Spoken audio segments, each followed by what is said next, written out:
Alright, I was making a short tutorial to show others how to set up a TASCAM Portacapture X8 for recording stereo at so-called CD quality settings. In other words, 44.1 kilohertz sampling rate, 16-bit depth, and recording to a WAV file, and recording no other tracks or inputs than just those two. And by default using inputs 3 and 4 on the left side of the unit, condenser mics with phantom power connected through XLR cables to those two inputs, disregarding the two integral microphones if they're even plugged in, and just trying to keep it as simple as possible. But there are a lot of settings that need to be made from different places, and there seems to be some interaction, so my procedure circles back to look at some of the settings from different places. There seem to be at least 3 different input setting screens that you can get depending on how you come into it, so I wanted to make sure that nothing is left unchecked. So I'm assuming that everything here is being done in the manual mode, not any of the automatic applications. And I should clarify that the Portacapture has a number of applications. This is the normal screen of the X8, and it has all these different applications, including a metronome and a tuner and a bunch of other stuff and preset recording modes, but manual is the main application. So I'm going to just tap to get back into that. The manual screen has 3 subscreens. The middle one here is home, and this just gives you an overview of what's going on, but you can't really control anything from it. The mixer is only used if you're actually mixing down multiple tracks to stereo, and in this situation that I'm describing, you're only doing 2 tracks to start with, so there's no need to use the mixer. And the mixer creates additional files on the SD card, which you don't really want, although you can't avoid them, but at least you don't need to create additional ones. So we're not even using the mixer. So the main 2 screens are the home screen and the input screen. At the upper left of the manual screens, the manual app screens, and I think that applies to all of them. Let's see, if I'm in the input screen, I don't have it. It goes away on that. If I'm in the mixer screen, I also don't have it. So I have to be on the home screen in order to get the so-called hamburger menu. It looks like the meat with 2 buns, top and bottom. I guess that's why it's called hamburger. So that's the way you get into the menu. If I go into the menu, there are several options. The first one I want to check is verify the record mode. So there's a record settings menu option, and this is the way you're going to record stuff. The file format in this case is desired that it be a WAV file, and tapping on the right hand side of that gives you all the available options. The sampling rate is set for 44.1 kilohertz. That is so-called CD quality. And if you're not doing any conversion or anything that requires a higher sampling rate, then what's the point if you're just going to 44.1 anyway to go onto a CD? It's going to sound as good as a CD, and if that's good enough, why take up extra memory space? The bit depth or bit rate, in this case it's the bit depth, that'll be 16 bits. And this is a slidable screen. You can scroll it vertically. Record pause needs to be turned on in order for the record pause feature to work that's mentioned later. We do not want the recorder to go into automatic recording, so it's just turned off. All those options. Dual recording is turned off, pre-recording is turned off, time file increment, all that's turned off. The important ones we have here are WAV, 44.1, and 16 bits. And then I push the back button down here.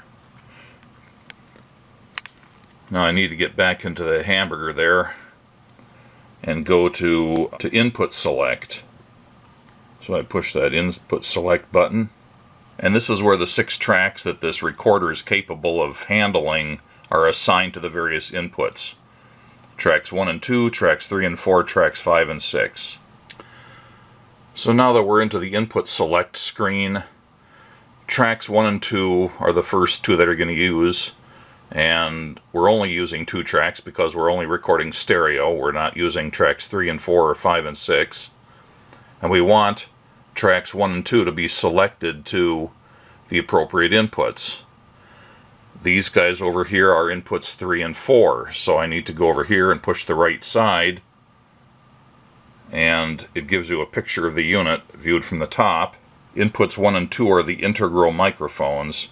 Inputs 3 and 4 are the ones on the left. So I tap those, and now it says tracks 1 and 2 are going to record inputs 3 and 4. The other tracks are unassigned because we're not using those anyway. And I push the back button there. Now I notice that the leftmost side of the home screen shows 3 and 4 is selected and nothing else is selected. Now you've got to make sure you've got your phantom powered microphones plugged in through XLR cables into the 2 XLR jacks on the left side, 3 and 4 once again. The microphone plugged into input 3 will by default be the left channel in the WAV file, and the one plugged into input 4 will be the right channel in the WAV file. So now I go down here to the input screen, and we get this one. This is where additional things can be selected. Now we have to make sure here that the left one is 3 and 4. That's referring to inputs 3 and 4. And then the other channels, there's a, this could be 5 and 6 and 1 and 2 or whatever, but we're not using them. Anyone that's shown highlighted in red is going to be recorded. We're only trying to record the 2 microphones on inputs 3 and 4, so we'll tap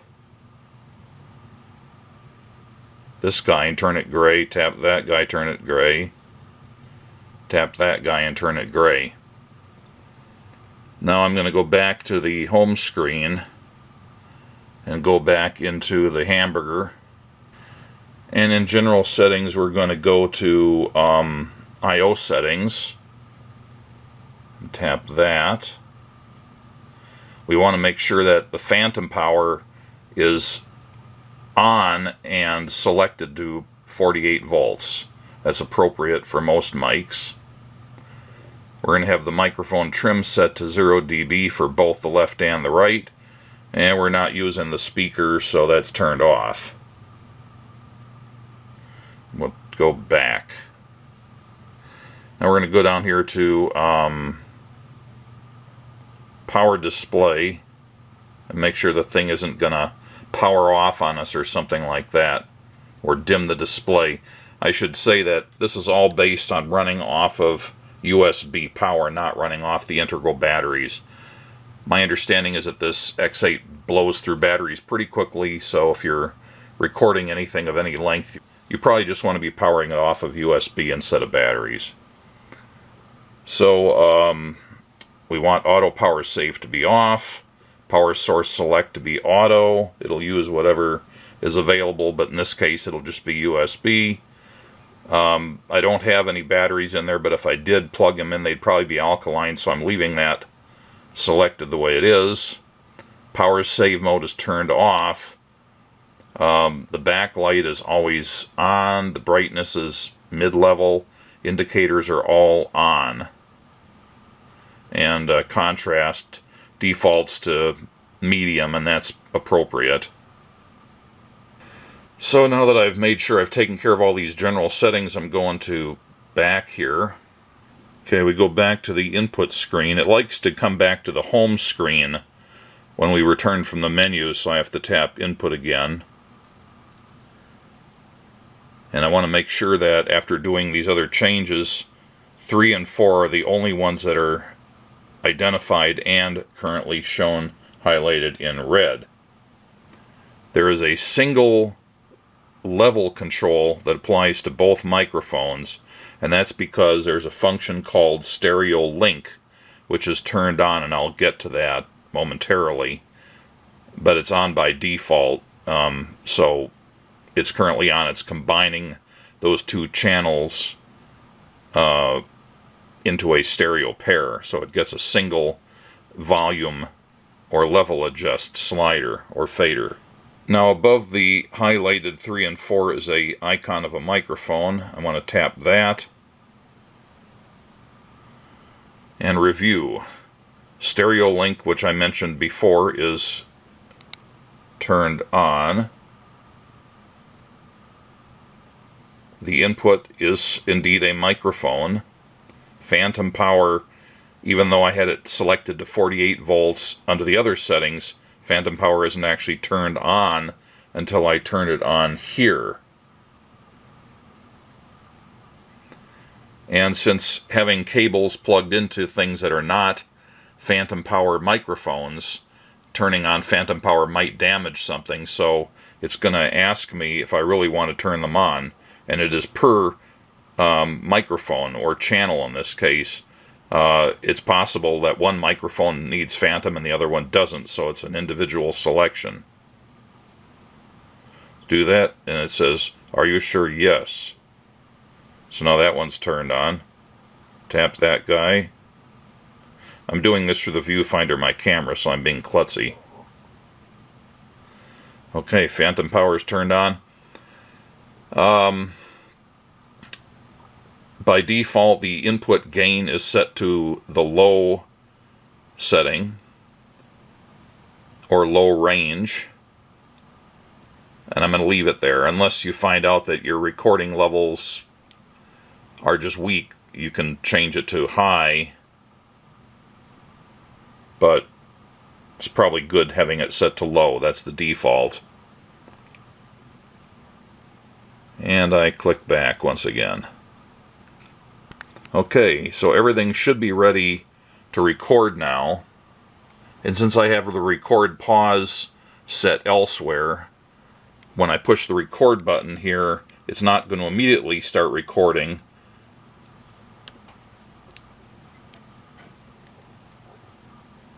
And you'll see here that the record light is flashing rather than going on steadily, and the view meters are now active.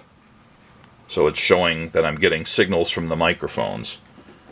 Now I don't have a music source here, I just have two microphones sitting handy here. Testing 1, 2, 3, 4 mostly into the left mic, 1, 2, 3, 4 mostly into the right mic, and more or less in the center of the two mics now, getting a similar volume level. And ideally you'd like to record or monitor a rehearsal or something at the loudest expected volume levels and make sure you don't peak out on this thing. And assuming that's all good, then you don't have to do anything. But if we decide we need more gain or less gain, we have to tap this fader,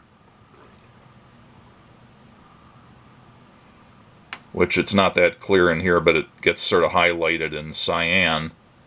And now I can scroll it up or down.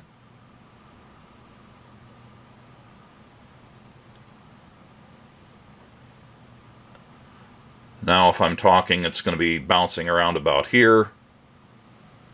If I take it down here, now I'm talking, you don't even get a readout.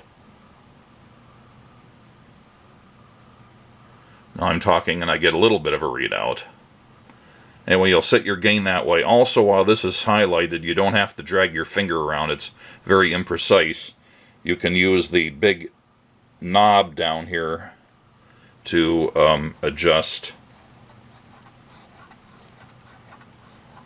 You can kind of spin your finger on it like that and raise and lower the level. Either way you can adjust the level. When you're ready to actually start recording, you push the record button one more time. The light goes steadily. And now up here in the upper right hand corner, if my camera will focus, and adjust properly, I can see two important things, and this camera is not going to show the red very well, but this this dot here is red to my eye. It's very obviously red, but the camera doesn't pick it up very well. There's the file name that's being recorded, and this is important to make sure that the hours, minutes, and seconds are incrementing and counting up. So you can just leave it in input mode here and do your whole recording. And then when you're done, you can just press the stop button, or let's say you come to an intermission or something, or a long gap between musical selections, you can push the record button again, and that puts it back in record pause mode. And then when you're ready to resume, you just push record again, and the light goes steady, and it resumes. Now I'm going to look at the file name here. It's got a suffix of 13. I'm putting it in pause. I'm putting it back into record, and it's still 13. So if I didn't have that record pause feature turned on in the other menu, then it would change to a new file every time I'd push the record button again. And then finally, when I'm done, I can push the stop button down here, and it replaces the red circle with a white square, which is the icon for stop. At this point, I can go to the home screen, and I can wait for my camera to adjust. You now have this view meter here, and a counter, and the file name, and just pushing the play button down here will turn that green, and it'll start playing the file.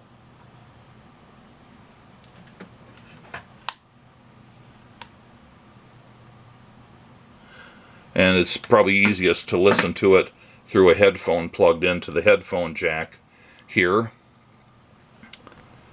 And if you want to skip ahead or fast forward, these two buttons or screen buttons will do the trick. But if you just tap them, it tries to jump to another track, either forwards or backwards. You kind of have to hold it down, and then you can see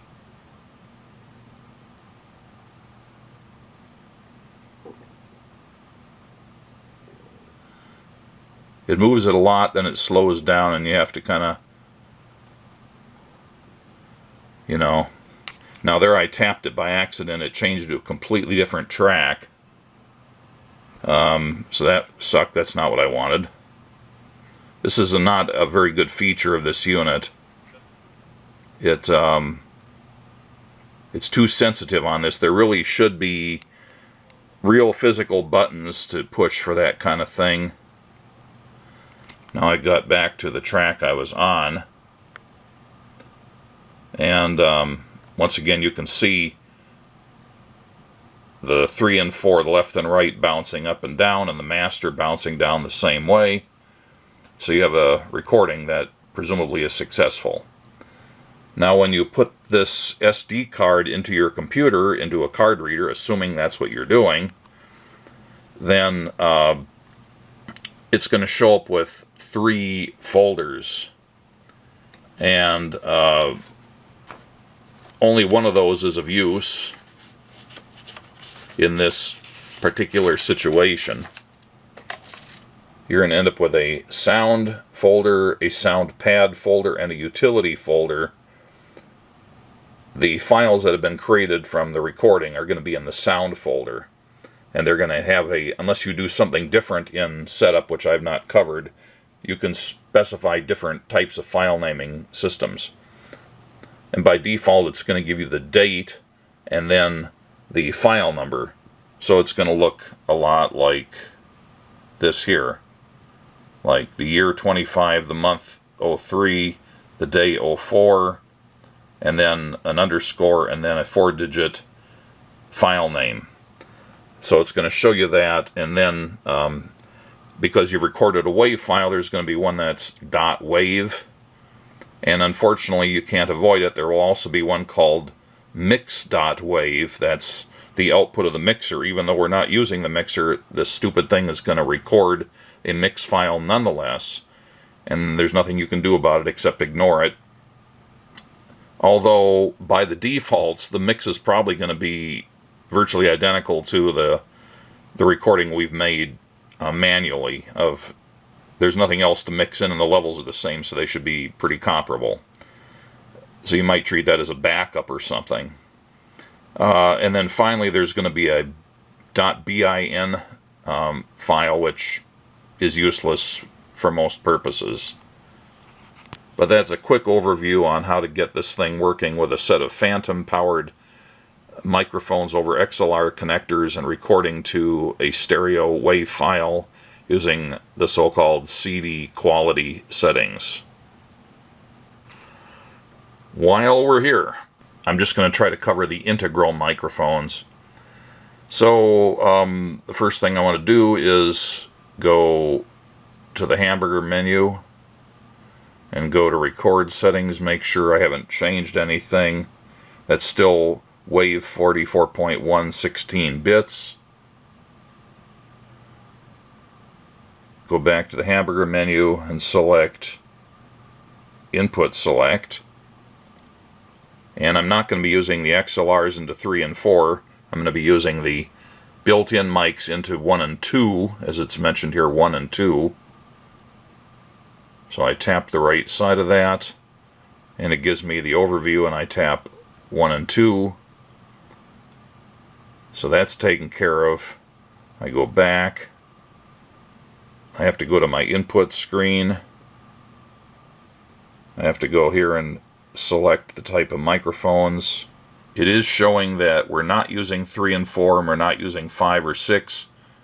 It's putting the word mic in here that's really hard to read. The way the camera's exposing it, but it's easy. It's white on dark blue text, so I don't know why my camera's having so much trouble with that. Anyway, it's microphone, and it's taking up the space of channels 1 and 2, or tracks 1 and 2. Stereo link is still turned on. Auto gain is something that we do not want usually. That's automatic gain control, and unless you're recording spoken conversation, you never want that on. It'll really mess with the sound. Now you have some additional things here like low cut, which we're not using. It's turned off. Noise gate turned off.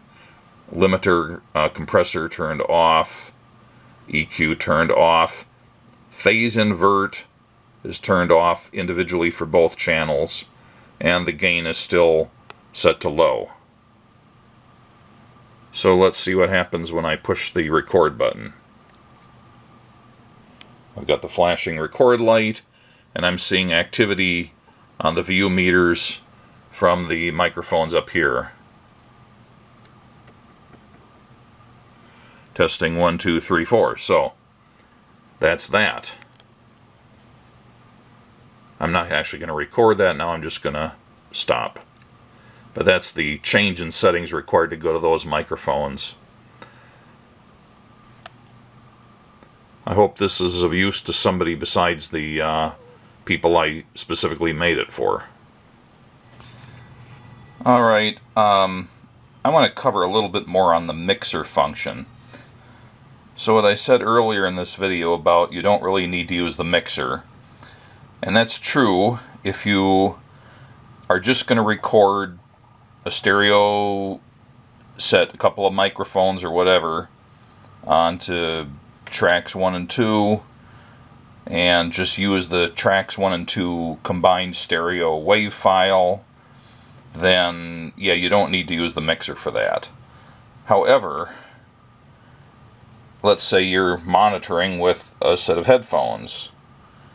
I have a program playing here. You can probably hear a little bit in there from the headphones that are sitting nearby here. This volume, if you go to the input is not indicative of what's coming out of the headphone jack. So depending on how you have things set up, you could be thinking, well, this is too loud, and you could be fiddling around with the fader here and finding that it's not having the desired effect on what you're hearing in the headphones. The reason for that is that the headphone output is driven from the mixer. So the settings in the mixer affect the headphones. And you can't avoid that, so it may be good to at least know a little bit about the mixer. So this is not specifically a recording level fader here on the input screen. It can be used that way, but there's more to the story. So right now you can see here I'm not recording at the moment, but I'm playing back something that was done from a CD player plugged into the external input on here. And for that I have the gain set to 0.0 decibels, so it's neither boosting or attenuating the signal, it's just passing it straight through, and that's okay because that's a line input and it's getting a line signal, so I don't really need to change it at all. The level is pretty much appropriate, and I'm not likely to peak out the meters or anything like that. And if I just use the resulting WAV file, it would be okay, most likely. But if you want more control of it, or if you care what's coming out of the headphone jack, for example, then you have to use the mixer. So I'm going to switch over from the input screen to the mixer screen. And again, I'm playing a file here, I'm not recording it, but you can see that I've got little miniature versions of the VU meters, the same ones that I see here in a little bigger version. And if I went to the home screen, I would see an even bigger version. I just don't have any control from here. So back to the mixer, I've got the little teeny VU meters for the two channels that would be recording. I also have the ability to pan the inputs, and I see the overall signal that's being recorded on the master VU meter here. So this is very much like a mixing board. It's a small 6-channel mixing board. So right now, remember that I had the input set to 0 gain or unity, and here I have the recording level slider almost all the way up, but I have the master volume slider or master level slider set to 0, and you can see it says 0.0 there. That means unity or no gain or attenuation. If I tap that, well, I'm not recording at the moment, but if I were to tap that, it would open up another slider right about here that I could slide back and forth to adjust the master. And I even verified this with TASCAM. They intended this to be used with the master set to 0.0 most of the time, and then you make your adjustments elsewhere. But you know, if you had a bunch of things being mixed in here and you needed the whole signal to get a little louder, you don't want to be moving all those up a little bit. You'd want to go to the master and boost it a little bit. So again, normal mixing board behavior here and functionality. The point is that if you're listening on a headphone while you're recording, the settings here, both this and the master level slider or fader, are going to play into that. If they're all set to 0.0, then it's just straight through, but it's probably not going to result in, you know, what you want. It may be looking funny on the meters or something. Now keep in mind that there is a volume control over on the left side for adjusting the listening level on the headphones, and you can make up for a lot of things there. However, you might find times where you really decide you'd rather set the input to 0 and the mixer at whatever level it needs to be to get a good amount of deflection on the meters for proper recording level. That's up to the user and the type of music and other things, but the recorder is always going to record the signals on the tracks that you have selected. In this case, again, I'm not in record, but if I was in record, I would have this one selected and these other ones not, because I'm only doing stereo. And then I would maybe choose to adjust things here. TASCAM says that if you are using the mixer, you should adjust this fader here for deflections averaging about minus 12 dB. And you'll see that there's little numbers here that change all the time.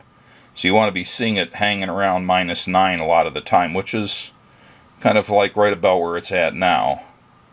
In that ballpark. You'd like it to be averaging that level. A different part of the manual says don't ever exceed minus 12, but that's a typo. That's a good recommendation if you are going into the mixer, because then when you get into the mixer you can boost it a little bit here, or leave this alone and boost it with the master, but then that covers up stuff on the screen, so you'd probably rather adjust it here if you're not doing any other mixing. And again, anything you do in the mixer only affects the file on the SD card that's named mix.wav. So you can get essentially the same recording for tracks 1 and 2 as you're getting for the mix, but the levels may be different. So I don't know if that makes things better or worse, but you can use the mixer, and while it doesn't really buy you anything, at least it lets you maybe dial in things like the headphones a little more conveniently than reaching around here and messing with the thumb screw, if you don't care about what's recorded on the mix file. Now, if you are just going with the input and not using the mixer, then you do want to pay more attention to the level that you set here with the gain control. You'd want to set it so that you're as high as possible most of the time without actually hitting the top. And the peak light, which is right here, it's not lit up because I'm not recording and it's not loud enough. If you actually get to the point where you're starting to risk clipping the audio, then that will light up, and you could just watch this too and see if it's bouncing into the top, you know, more than just barely tickling it on occasion, like maybe on a drum strike or something like that. In that case, you'd want to back it off. But if you're planning on using the 1-2.wav file, you better make sure that this is not anything other than the optimum, because you're not affecting it with anything else. The mixer has no effect on that particular sound file, only on the one that's called mix.wav. Although it has nothing to do with the mixer function, something I do want to highlight here is over on the right side of the unit where the power switch is. You move that switch towards the power indications, which is left in this view, to turn it on or off. But if you slide it to the right, then it locks into that position, and what that does is it freezes all of the controls on the touchscreen, so that, you know, let's say you're recording your own group, you're performing in it, and you're not here guarding this and making sure nobody futzes with it. And, you know, maybe some kids are walking around, or well-meaning adults who want to pick it up and look at it, and they inadvertently hit something on the screen, you know, or mess up your recording. So having that switches in the lock position will prevent that from happening. You have to take it out of lock before the controls become functional again.